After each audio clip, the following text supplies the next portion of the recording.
Before we start, I'll recommend you to watch these videos first. And now, here's the deal. If you watch this video, I may make a revamp or remake version, or if you only watch this video, you just do what I said in this video. At least, I may still make revamp or remake for the previous video. Huh? And if you're done, let's get to our discussion. Recall metric tensor G mu nu for metric space, especially define inner product as this, which if we have dot product, then it equivalent to this inner product notation, or for simplicity, we remove the head for each basis as this. And the last part, equality, we can rewrite as this, which contraction between VA and EA as instant notation equivalent to this vector notation. And now the question is, if V mu is a vector field or generally tensor field, how about or especially how we can define derivative in general inner product space? At this inner product space, as we can see in vector video, it already tells us about distance, continuity, and etc. so we can define the derivative. But what derivative? First, we save the component vector here.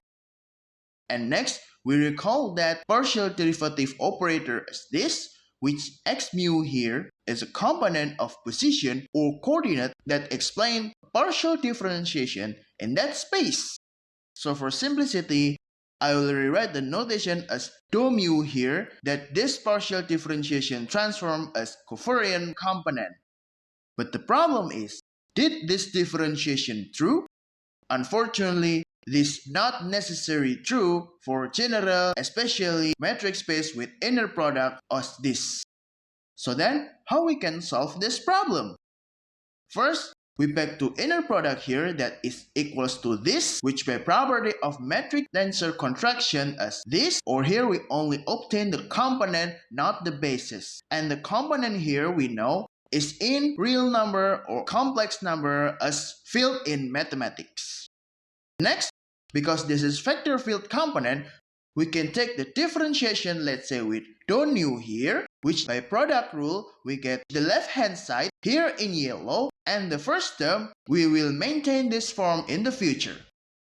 Next, by mathematical modification, we have this, with some reindexation in contraction between V alpha and E alpha here. So then after that, we get this inner product as gamma capital symbol like this, which the next result, the left hand side has property that no matter what coordinate system, it will satisfy tensor transformation.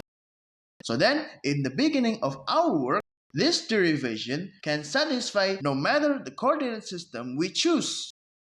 And we back to the result here, which all of this I can define as nabla nu come from derivative and the V mu come from this inner product part. So all of this commonly known as covariant derivative.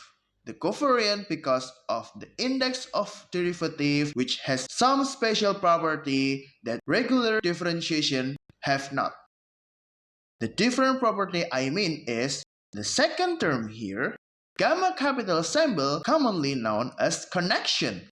Why we call it connection? It relates to this illustration.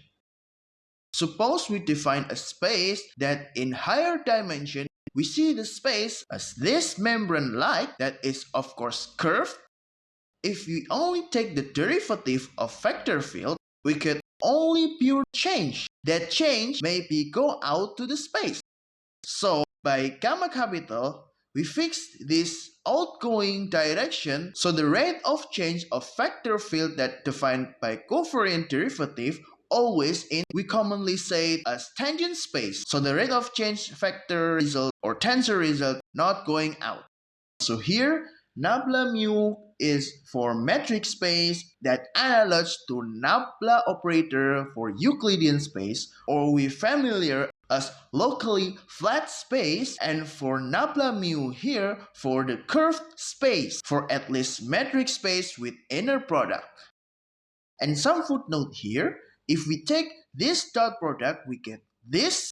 And by property of metric tensor contraction, we get this. Then if we took the partial derivative dou mu here, then we get this result, which the first term is covariant derivative as we know before. And the next term here relate to covariant derivative with some contraction too, which the difference is the first term covariant derivative work to contravariant and the second term covariant derivative as we derived before, and all of this equals to this partial differentiation. So by definition we derived before, covariant derivative for contravariant factor we need to define as this. And by this definition, the right hand side here relate to nabla mu because it satisfies tensor transformation. We can rewrite as covariant derivative for two-factor contraction, or in general for scalar field. Covariant derivative has this property that, as we can see, it satisfies coordinate transformation for tensor. And by property before, I will take some footnote here that if we take the covariant derivative for x nu as position component in our coordinate system, we get the covariant derivative as this, which we can see that the both covariant derivative in left hand side and the first term in right hand side satisfy tensor coordinate transformation. But for the second term in right hand side has connection symbol that we know is not satisfied tensor coordinate transformation. And next, if we take the other coordinate system for this covariant derivative, let's say x nu prime, then the covariant derivative we get as this, which the first term for right hand side, again we have same Kronecker delta here, but for the second term, still not a tensor, or still not satisfied tensor coordinate transformation.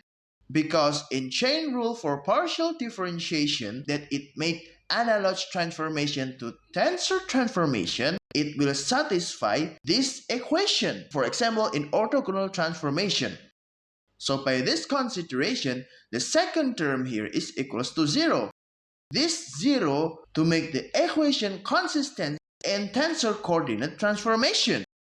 And for the last chapter in this video, if you have higher order rank tensor, you can get covariant derivative as this, for example in 1n1 rank tensor, and this rule gets so on to higher order rank tensor.